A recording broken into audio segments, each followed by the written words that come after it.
on YouTube? Justin Fuller here, and today, in the next 18 minutes, we are going to discuss this 2024 Honda Civic EX. We're going to talk about how it stacks up to the Mazda 3, the Toyota Corolla, and the Hyundai Elantra, and then how is this different from a 2023? So let's hop on in.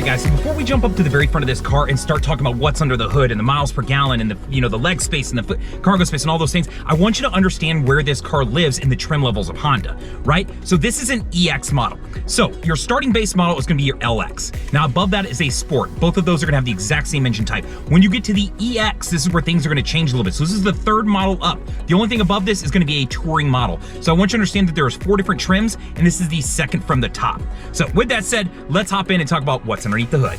So guys, if you're curious as to what's underneath the hood of this Honda Civic, it is a 1.5 liter turboed engine. This is putting out 180 horsepower to the CVT transmission, which is a 2-wheel front-wheel drive vehicle. So while we're in here, I'll just point out a couple different things. One, your fuse box, easy to access, both your battery terminals, all your reservoirs, your dipsticks, all these things are very easy to access. You've got a little bit of space back there in case you need to run auxiliary lines, in case you want to run an amp, a sub, anything specific where you need to get to that firewall. All right, guys, so when it comes to the EX model, you're at a 1.5 liter turbo engine. But if you're looking at that LX or that Sport below it, you're going to be looking at a 2 liter engine that puts out 158 horsepower instead of the 180 that you're getting out of this vehicle right here. But while we're here, I want to throw a comparison up on the screen so you can understand how does this 1.5 liter turbo engine with 180 horsepower stack up to other makes and models out there in the world. While that's up on the screen, I'll remind you that if you were looking at the 2023 model, it is no different when it comes to engine specs. You're going to be looking at that same 2 liter for the base model, and then you're looking at that 1.5 liter turbo for those higher end vehicles. All right, guys, so I'm back here at the gas cap, and chances are if you're looking at a car like this, you plan to commute with it. So this is a 12.4 gallon tank in it. So I want to talk to you about MPGs. This car gets 33 in the city and 42 on the highway. Now, I'll remind you that if you're looking at that LX or that Sport, while it is a 2 liter engine, it actually gets less fuel economy than this vehicle does. The LX gets 31 in the city and 40 on the highway, and then you're looking at 31 and 37 in the Sport. So something to be aware of. So while we're here, I want to throw a comparison up on the screen so you can see how this car stacks up to other makes and models out there in the world. While that's up, I'll remind you 2 things. One, compared to a 2023, the exact same, not a lot of change there. Secondarily, supposedly, by the end of the year, we're supposed to see a Civic hybrid start to land. I don't have much details on it, but I understand that the combined fuel economy in that car is supposed to be around 50. So something to keep your eyes out for if this is gonna be a commuter car for you. All right, guys, so let's talk about cargo space in the back of this car. This car has got 14.8 cubic feet of cargo space. Now, if you're looking at a 2023, the exact same, so no changes there. This car has got a 60-40 split, so I can throw down one seat or both, right? I've got carpet floor mats, which, a reminder, not every vehicle offers these, so something to pay attention to. This has been added by the dealership. This is a cargo tray. While I pull this out, I'll remind you, if you're looking for Honda accessories, I can usually find you stuff that's cheaper, may not be made by Honda, but it'll do the exact same job, so check the description for more on that. Now, down here underneath, you've got your jack, your accessories, and then your tire. You've got a full diameter tire, meaning it's the full height, just not the full width. And then you've got this magic funnel that I want to talk about. So if you've ever wondered, what the hell is this thing? I'm going to answer it for you. It's not the tiniest Cornet, and it's not a Shiwi, but what this is for is if you run out of gas in your car, right? Chances are you don't have a gas can that you keep in the back of your car. Most of us don't. But if it happens, I need a way to be able to hold this open because it has a valve on it now. It's capless. So I need to be able to hold that open so that I can pour gas into it.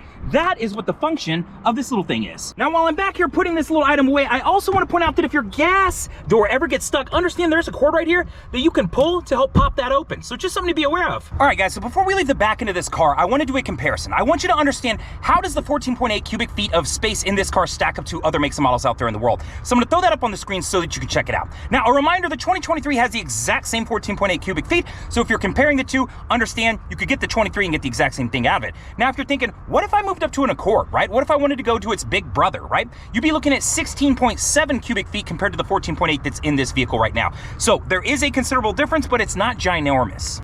All right, guys, so before we go any further, I want to talk to you about trim levels. I think that's important. I mentioned it earlier that there's an LX, there's a Sport, then the EX that we're talking about, and then the Touring above that. So what I want you to understand is a couple different things. If I want to drop down a level, first, how much money am I gonna save, but also what list of items am I gonna give up? So I'm gonna throw that up on the screen so you can understand, hey, what will I save? What am I giving up to save that additional money?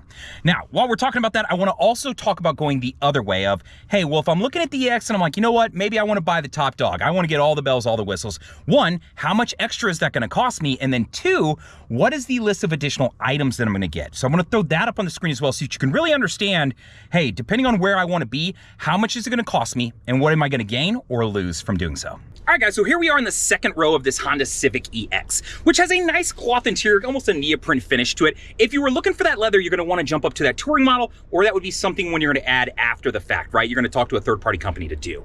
Now, I wanna talk to you about leg space in the back of this car. So I have the seat set up right here as if I was driving earlier, and I've still got plenty of room behind it. And I'm a 6 foot, about 250 pound guy, so I'm not a little bitty person. Now, you've got 37.4 inches of leg space in the back of this vehicle. That is the exact same as the 2023. So I just want you to understand that. So I wanna throw a comparison up so you can see how this car stacks up to other makes and models out there in the world. While that is on the screen, I want to talk to you about the Honda Accord. If you're thinking, well, I don't know if this is gonna be enough leg space, you know, if I'm gonna have a lot of passengers in the back, I would probably recommend moving to a bigger car. But if you're going to, understand that that 37.4 is gonna move to 40 inches, or 40.8 inches, I should say, of leg space if you're in the Accord. So it's the difference of about 3 inches. So just understand it's not drastic, but it might be enough to make a difference if you're taking a long road trip. Now, arguably my biggest knock on this car as far as the back seats go, it doesn't have air vents in the back and I don't have any USBs in the back. So as a backseat rider, I'm counting on the AC to get pushed all the way to the back, which today it's like 104 here in Austin, Texas. So not exactly a fall day. And then secondarily, I wanna be able to charge my devices, right? Maybe I wanna be able to plug in my phone if I'm on a long trip or something of that nature, and you don't get that in the back of this Civic. All right, guys, so here I am at the front row of this vehicle, and I want to talk to you about leg space up here as well. So this car has 42.3 inches of leg space in this vehicle. I'm going to throw a comparison up so you can see how this car stacks up to other makes and models out there in the world. While that is up, I want to remind you of two things. One, the 2023, the exact same amount of leg space as well. Also, the 2024 Honda Accord, 42.3 inches of leg space. So the Honda Civic and the Honda Accord have the exact same amount of leg space in the front of the vehicle. All right, guys, so I want to talk to you about the steering wheel and then the gauge cluster that you're going to see behind you and some of the safety features that come along with this. So over here to the right, I just want to point out your home button is what allows you to get here. And then as you scroll through, I'm going to use my finger right here to change these up here. So just so you understand what buttons I'm using to change here and go through this menu quickly with you. Okay, guys, so let's walk through the menu here. Range and fuel is your first up. This is going to just show you as far as what the current amount of miles you have left on the tank and then what your average fuel consumption is. Right under that, speed and time, also going to be related to your MPGs. Driver attention monitor, this is set up to where if you're using a lot of the safety features in this car, the adaptive cruise control, the lane keep assist, all these things, it just wants to make sure you're still paying attention so you don't accidentally doze off. Now, they added this into the car a couple years ago, and I really like this feature. It's going to let you know as far as passengers are in the vehicle and which ones are wearing and not wearing their seatbelt. So you can see I'm currently not wearing my seatbelt. This is fantastic if you have little ones that are going to be in the car and you want to make sure they're always buckling up. Now, below that, maintenance reminders, you'll always get down to 15% oil life and then get an alert. It'll give you A1, A2, B1, B2, letting you know exactly what you're going to need. You can Google that. They've been doing this for years. So that way, if you're feeling like you're getting oversold at your dealership, you can look up the code ahead of time and already know that they're going to tell you, oh, it's an oil change or oil change and tire rotation or filters and, you know, whatever the case may be. So kind of nice to have that available to you. Now, safety support is where a couple different features come into play. The first is going to be road departure mitigation. This is designed to where if I'm starting to drive off the shoulder of the road, the car can give me an audible alert and actually vibrate the wheel. So this is using the camera up above the mirror to detect those lines on the road for driving off the shoulder. Now, down below that, you're going to see the blind spot information system. So not every vehicle always comes with blind spot information. I think that had to do with the chip shortage in this last year. They kind of added it in some cars and not in others. So just something to be aware of if you're out there shopping. But what that is you've got a little icon in your mirror, and if somebody's in your blind spot, it will light up. If you start to get over, it'll give you an audible alert to let you know, hey, there is somebody there, pay attention. And then lastly, you're going to see your collision mitigation braking system. This uses the radar in the front of the car to bounce it off cars in front of you. So if it's looking like you're coming up on a car and you may rear end them, it can give you an audible alert, it can flash in the dash, and then actually start to apply the brakes to help prevent an accident to save you, right? So a really cool feature. So understand that you can turn all these features on and off. Now, as we continue to move down settings, if you want to get to some basic settings and you want to control like door locks, window locks, controls of that nature, this is where you're going to be able to get into some of this stuff, right? Your tire pressure, your meter setup, all these different features, right? Keyless access setup. If I want to be able to walk up, touch the door handle, and unlocks all the doors versus just some of the doors, that's where you're going to find some things. I've made a tips and tricks video on the 2023 model. It's the exact same layout as far as this goes. So I'll throw that up in the top of the screen so you can get it. It'll also be in the description of this video in case you want to learn some tips and tricks on the 2024 or 2023 Honda Civic. Now, I talked about a couple of those Honda sensing features, and I want to bring up a couple other features that live on the right side of the steering wheel. So if I'm going down the road and I set my speed, right, I'm using my cruise control, I can then set a distance that it keeps between me and the car in front of me. When I press this button, you're going to see some boxes appear up there. So you're going to see them kind of turning on and off as I hit this button. It's using the camera and primarily the radar in the car to detect the car in front of me. So if I'm using my cruise control, it can bounce it off and determine how far away. So once I close that distance, it'll know to slow the car down. And when I get out from behind them, it can speed the car back up to whatever designated speed that I picked. Now, if you don't want to use this feature in that style, you just want classic cruise, if you press and hold this, you'll hear a beep and it'll say cruise mode selected. And now you've moved it over to just classic cruise, or you can press it again and it'll flip over to adaptive cruise control. So just something to be aware of. Lane keep assist is the camera up here to detect those lines on the road. So much like road departure mitigation, it's looking for those lines. However, this is more designed to, if I'm drifting to the left or the right inside of a lane, to keep me from drifting into the car next to me. So unlike the side of the road, this is looking for, like, if I was in the middle of the lane on a highway, it's gonna keep me centered so I don't accidentally drift, because maybe I looked back and was distracted by my kids, my dogs, whatever may have been behind me, and I looked up, and when I did that, I pulled the wheel with me. That's what this feature is for. All right, guys, so let's talk about the touchscreen on this vehicle. Now, you're looking at a 7-inch touchscreen. If you were looking for that 10.4-inch touchscreen, you're gonna have to move up to that touring model. So just be aware of that. The LX, the Sport, the EX all have the same 7-inch touchscreen. Now, on here, you're gonna see some basics. Now, as far as media goes, I've got FM, I've got AM. I can plug in a USB if I wanna like store music onto a USB drive and listen to that. I can always go via Bluetooth and listen off my phone or somebody else's device, whatever the case may be.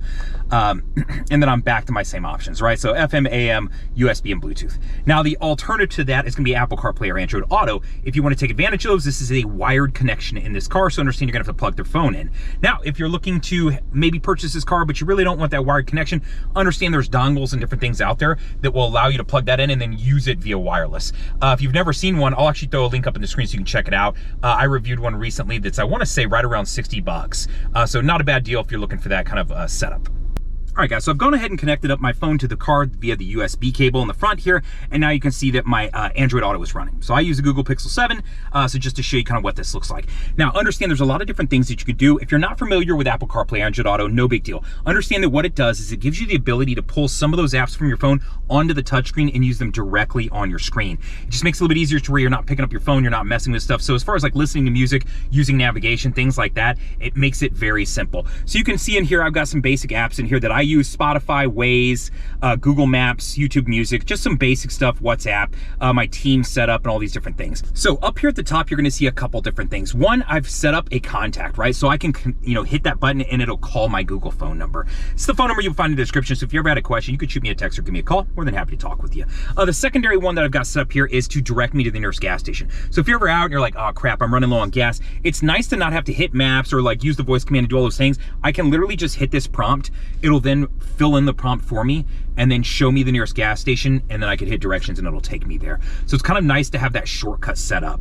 Now, if you've never done this and you don't know how, no big deal. These things are very easy to do. I'll actually show you. Scroll down to the very bottom here and go to your customization. When you click on that, it'll tell you, hey, we opened the app launcher. Now, when I open my phone up, right, you'll see those first two that are right there, but all I've got to do is at the top of the screen says add a shortcut to the launcher, and they'll say call a contact or an assistant action. So call a contact, you know how that works, right? Pretty easy. Assistant action, I would then type in the command I wanted to give and then what I want to call it, and then I can test the command or do that, right? So I always recommend you test them first just to make sure they work, but very simple to do as far as creating an action in case you want it to take you to the nearest Starbucks, the nearest whatever, whatever benefits your lifestyle and helps you out a little bit better. Now, understand you can do a lot of other stuff here. If you want to customize the backgrounds or do anything like that, you absolutely can. You don't want to go to customization, you want to go to settings for that. So I'm going to jump into the settings here. There's a few different things that you can do in here. Wallpapers where you can change that background, but the layout is the one that I really like. Sometimes I want the media closer to me, so this way it can shift the media, right? So if I want, my media here and the directions over there versus if I want to change that, right? So if I wanted to change that back, very simple, come in here, go to navigation closer, and now when I jump into this multi-menu view, it'll show the navigation closer and my music. So it just kind of depends on what you're doing, right? So understand, very easy to manipulate and play with this thing. You can go to the settings. Like I said, I could jump back and go to the wallpaper if I wanted to. make changes there. It's got a bunch of like designated wallpapers that you can pick from. So if I wanted this background like this, cool, I select it, jump back out, and then when I jump into my settings, you'll see that. So very easy and simple to set up, but it does limit you a little bit as far as what you can do. You know, you can't pull in Netflix, you can't pull in Amazon Prime, Cody. If you're interested in something that does allow that, I've actually reviewed an AI box that'll do it. I'll throw a link up in the description and up at the top of the screen so you can check that out. It's actually a really cool tool, and it unlocks like the full potential of your dashboard, basically making it into a tablet that you can use with any app and do anything you want. So kind of cool. Now understand that this vehicle comes with 3 different views when it comes to backup cameras. So this one's giving you about 170 degrees. So you can see it's manipulated the screen a little bit to give you a little bit of that left and right. If you wanted just a classic backup camera, backing up straight, and then this one actually looks straight down. So if you're backing up to a curb, a wall, a bush, you know, whatever the case may be, you can see where it is. Now you may be curious, hey, what do these lines represent? This is about 6 inches from your car, and this is, you want that car to be on this side if you're like parallel parking. And you'll see those dotted lines, these lines, and all of these different views. So kind of nice to know. All right, guys, so we made it through the entire car. So in the next 3 minutes and roughly, I'll say 15 seconds, we're gonna revisit all those comparisons that we went over. So if you scrubbed through the video, or if you had ADHD and you just couldn't make it through all of that, this is the time to pay attention. So starting at the front of this car has a 1.5 liter turbo engine putting out 180 horsepower. If you are looking at that LX or that Sport, understand that it is a 2 liter engine putting out 158 horsepower. So I'm gonna throw a comparison up on the screen so you can understand how does this car stack up against some of those other makes and models out there in the world. While that's up on the screen, I'll remind you that if you're looking at a 2023 model, it is going to be the exact same. So no difference as far as the engine specs on the vehicle. 2, let's talk about miles per gallon. So this car gets 33 in the city and 42 on the highway. Understand that if you're looking at that LX or that Sport, it is going to be a little bit less as far as gas mileage goes. But I want to throw a comparison up on the screen so you can see how this car stacks up to other makes and models out there in the world. While that is up, I'll bring back up that the LX is getting, I believe, 31 in the city and 40 on the highway, and then your Sport is going to get 30 in the city and 37 on the highway. Now, a reminder, supposedly in the works, there is a hybrid that's going to be coming out with a combined around 50 miles per gallon. So if you're really trying to get a commuter car, you may want to hold out for that model. But as of right now, all I know is it's supposed to be out by the end of the year. All right, guys, so let's talk about leg space in the front of this vehicle. This car has 42.3 inches of leg space in it. So I'm gonna throw a comparison up on the screen so you can see how does this car stack up against other makes and models out there in the world. While that's up, I'll remind you, if you're looking at the 2023, the exact same. If you are thinking about moving to a 2024 Honda Accord, also 42.3 inches of leg space. So as far as leg space goes in this car, quite a bit, and it is comparable to even its big brother, the Honda Accord. Now, let's talk about second row leg space for all the people who are gonna be sitting behind me when I'm driving the vehicle. This car has 37.4 inches of leg space in the back of the vehicle. Now, if you're looking at the 2023, it is gonna be the exact same.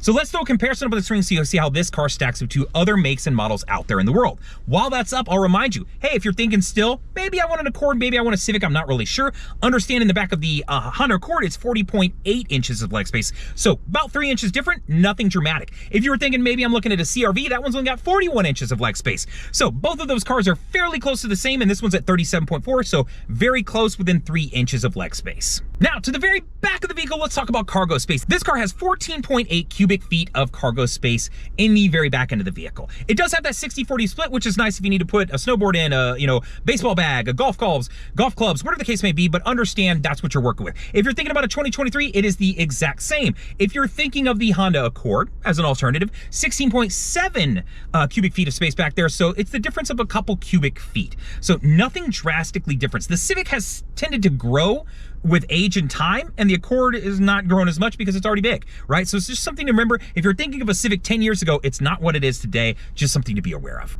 Now, when it comes to audio and touchscreens and wired CarPlay versus wireless CarPlay and different safety features and leather and powered seats versus non-powered seats, I want to go to 2 different trim levels with you, right? So if you're thinking about dropping down from this EX down to that Sport, I want you to understand, 1, how much money is it going to save you? And then 2, what are those items that you're giving up to move down to that Sport level? You're going to be changing engines. It is going to affect your gas mileage. You are going to lose some of the features that you have inside of this car, things like moonroofs and different things, but you're going to get a little bit different look because it is a Sport trimmed package. Now, if you're jumping up to that touring model and you're getting all the bells, all the whistles, I want you to understand what additional money is it going to cost you to move up to that trim, and then what are those additional features? Things like wireless CarPlay, things like leather interior, things like having powered driver and passenger seats. Take a look at that so that you can understand, hey, if I want to jump up, what's it going to cost me? What am I going to gain out of this situation? Now, lastly, I want to ask you for a couple favors. I hope you'll like, comment, subscribe to the channel. Of course, I hope you'll like it because you like the way I present the comment. 2, I hope you'll leave a comment if you feel like I'm missing something or you just want to give me some positive words of reinforcement. We could all all use them, right?